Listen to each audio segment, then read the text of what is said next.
Hello everyone, and welcome to a new way of note taking from the TCC Learning Commons. This is going to be our first of many fall success workshops this semester. My name is Sam DeZerga, and I am an academic success coach in the Learning Commons at Tallahassee Community College. And once again, I do want to welcome you to our workshop on note taking. The purpose of today's workshop is to discuss the benefits of note-taking, settle the debate of whether handwritten or typed notes are better, the best note-taking strategies for all classes, and yes, even math classes, and then when and how to use your notes once you've taken them. Before we hop into today's workshop, I would like to learn a little bit more about you. So let's start with a question and a quick poll. Thank you for participating in that poll. The first question that I asked is, do you currently take notes in class? Now, I asked TCC students in the All Students group on the My TCC app the same exact question. 125 students voted. 72% of students said yes, they take notes all the time. 22% of students reported that they take notes sometimes. And then 6% of students said no, they never take notes. Perhaps the most important question of all is, should you take notes? Are there any benefits to taking notes? And the answer is a resounding yes. There are many benefits to note-taking, and I am going to talk about a few here, although these are not all of the benefits of note-taking. 1. Note-taking improves your focus and attention to detail while you're in class. It promotes active learning. It boosts your comprehension, so how you understand the material, and your retention, your memory, being able to recall that information later on. It teaches you prioritization skills, so you know what is important and what is not important. You're prioritizing the most important information and taking those notes. It's also been shown that note-taking extends your attention span, improves your organization, and increases your creativity. Those all sound like really great benefits to me. Now let's move on to the age-old debate. Well, not that old, because our technology is, in the scheme of things, quite new. Whether or not you should be taking handwritten notes, or if you should type your notes, which is better? And this is a great question for students who are now taking online and TCC Live or Zoom classes. You may have never considered typing your notes before, but now with the availability of your computer right there in front of you, you might think, hey, why not? So let's go ahead and see what the research says. Is it better to handwrite or type your notes? Researchers at Princeton University wanted to settle this debate. Let's explore the research into note-taking in just 90 seconds. The first to 3 wins. Round 1, the amount of notes taken. Students were randomly assigned to take handwritten or typed notes and then asked to take notes on TED Talks. The winner? Typed notes. The study found that typed notes tend to be longer than handwritten notes. Round 2, the quality of notes taken. Quality of notes was determined by word overlap. Copying the lecture word for word are considered worse quality than those that rely on paraphrasing. In fact, the less overlap, the better students remember the material. The winner, handwritten notes. Round 3, learning and recall of the material. Which is better for learning and remembering new material? The winner, handwritten notes again. Students that took notes by hand retain more information than students that took typed notes. Round 4, grades on tests. This one should be very important to you and has to do with what you do with your notes after class. Students with handwritten notes performed significantly better on tests than those with typed notes. We have a winner, handwritten notes. Does this mean you should never type your notes? Not necessarily. Ultimately, you need to do what's best for you. Take the research and your own experience into account. Remember, taking notes is better than not taking notes. Good luck this semester. All right, so let's go ahead and review that research one more time. So, handwritten notes did win. Of course, you do have to make the best decision for yourself. But let's go ahead and talk about the benefits of handwritten notes. So, one, handwritten notes do tend to be higher quality, meaning that there is less overlap between the words spoken during lecture or the words on a PowerPoint and the notes. Paraphrasing and low word overlap does equate to higher quality notes because you've written the material in your own words. This helps with better learning and recall because if you could put something into your own words, then it shows that you've learned it and made it relevant to yourself. And you're also more able to recall that information at a later date, hopefully on a quiz or a test, because you understand it in your own words, in your own language. If you try to use the technical jargon that is often found in academic work, then you may not completely understand what those words mean. But if you could put it into your own world, in your own context, in your own words, that makes it more real to you. Once again, leads to better learning and recall. Because you're better able to learn the material and recall that material, you now have a higher grade on your test. So that is, I guess, what we're all after, right? We want that grade at the end, in addition to learning. We want that grade. And so if you can get higher grades on tests, then definitely go for those handwritten notes. So let's go ahead and talk about a handwritten notes strategy. Now, what I'm going to present to you here are called Cornell Notes, and I want to talk to you about the benefits first. So, one of the benefits of Cornell Notes is it helps you keep your notes organized. If you were to flip open your notebook or folder or binder right now for one of your classes, and you open up to a random page, would you know what you were looking at right away? In most cases, you probably have to take a moment to see where you're at in your notes, try to remember what class it's for, what you were going over that day, when it was, but at a point you may be able to identify what those notes are for. Well, Cornell Notes takes that little bit of struggle out of identifying and organizing your notes. Next, it requires that you closely follow the lecture. And of course, you should be doing this anyway, but in order to take Cornell notes, you have to utilize those active listening and active learning skills in order to identify main points. Next, it also helps you review your notes and create an efficient study guide. Now, this is where we're going to go ahead and take a look at the image on this slide right here, Cornell Notes. You'll see in the lines of the paper, this is where you're going to take notes. And you'll take these during class. You'll include those main points, bullet points, diagrams and charts. You'll use abbreviations. You'll paraphrase, so using your own words, outlines here, and make sure you're leaving space between topics so that you can fill in the gaps later. Then, after class, go ahead and on the left side, utilize that cue, the cues column. Soon after class, go ahead and write down the anticipated exam questions that you think will come up based off of those main points. You may pull out a main idea or a person, vocabulary words, and use this to study and review for your tests. Then at the very bottom, you'll see the summary row. Down at the very bottom, once again, this is written after class, but you want to go ahead and provide a brief summary highlighting the main points in the notes on the page. This is for easy access and easy identification of your notes later.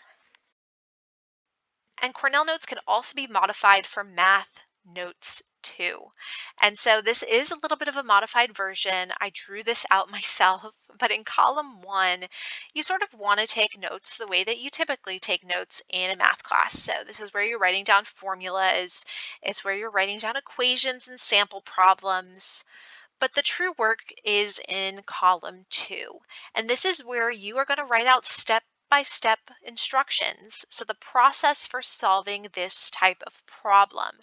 And you want to go ahead and make connections with arrows and say you'll say step 1 and then step 1 in the process, drawing an arrow to that part of the equation where you were following that step. Then step 2, whatever that step is, pointing to the area of the equation where you use that step, step 3, and so on until you've reached your answer. Now, what is the purpose of this? So, if you are able to identify the steps that it takes to solve a problem, that means that you have the knowledge and skills necessary to apply that process to other problems. They might be similar in difficulty or they might be more advanced, more difficult problems. So go ahead. I think that's probably the most important step of all is that second column.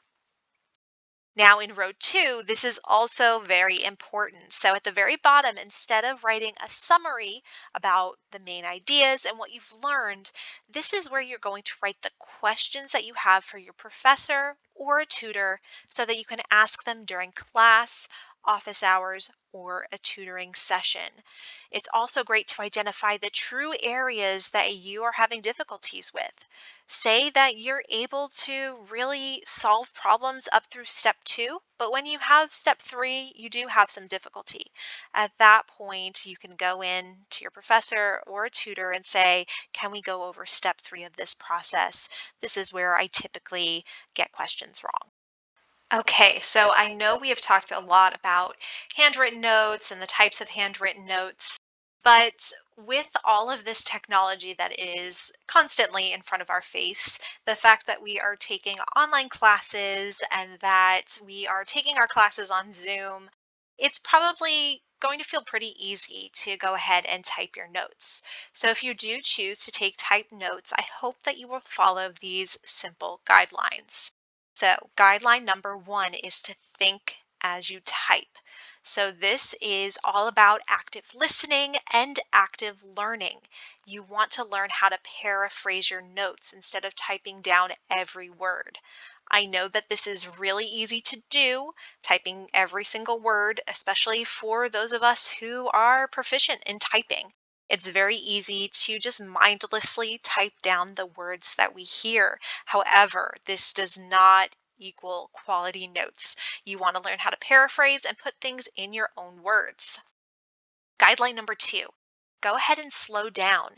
Make sure that you have taken down only the important points. Do not waste your time by writing down every single word the professor says or every single word written on a PowerPoint.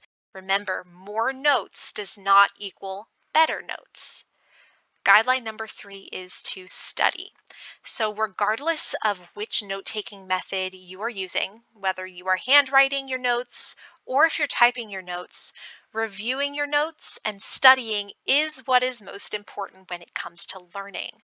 So, make sure that if you've typed your notes that you don't save them away on your computer and never return to them again, because those will not be effective. They won't help you in your learning. So study regardless of that note-taking method. Let's talk about the Cornell note-taking strategy for typed notes. So first, I want to go ahead and show you the Cornell note-taking template that I've created in Microsoft Word. This template is available for download, but it pretty much looks like what you see when you write your notes, when you handwrite your notes. It looks like this. You've got your notes column, your cues column, and your summary row. And you can type right into this in Microsoft Word and save it to your computer for later use. Make sure that you've put your name, the date, the topic, and the class that your notes are for, regardless of whether you are typing or handwriting your notes. Next, you could use OneNote. This is another tool by Microsoft, and there are Cornell note-taking OneNote templates available for download. You can see that you type in the topic, your name, essential questions. You'll type in the main ideas and notes, and then you'll see right there at the bottom, you can add in a summary as well. Lastly, there is evernote.com, and I like this website for a few reasons, but there are many different templates that you can use to take your notes. You can find a lecture notes template here on evernote.com for easy Cornell notes that are automatically saved to your digital account. You can see there is a notes column where you will take notes as usual. Then instead of a Q column, it says questions. This is where you're going to put in those sample exam questions. So if you were to make the test yourself, what questions do you believe your professor will add on the test related to the notes that are on the right-hand side? And then there at the bottom, the summary, where you're going to add in the main idea, summarize your notes in just a few brief sentences. Now let's discuss when to review your notes. So I talked a little bit about this when we were talking about typed notes, but the most important thing when taking notes is to review your notes and use your notes for studying. Because if you take the notes and then you never touch them again, that does not aid in learning. It does not aid in comprehension. It does not help with retention and recall later down the line. So the first thing you want to do is review your notes for 10 to 20 minutes the same day after class.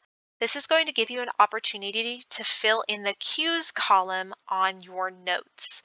This is once again where you're going to create those study questions, write down the vocabulary words and main ideas.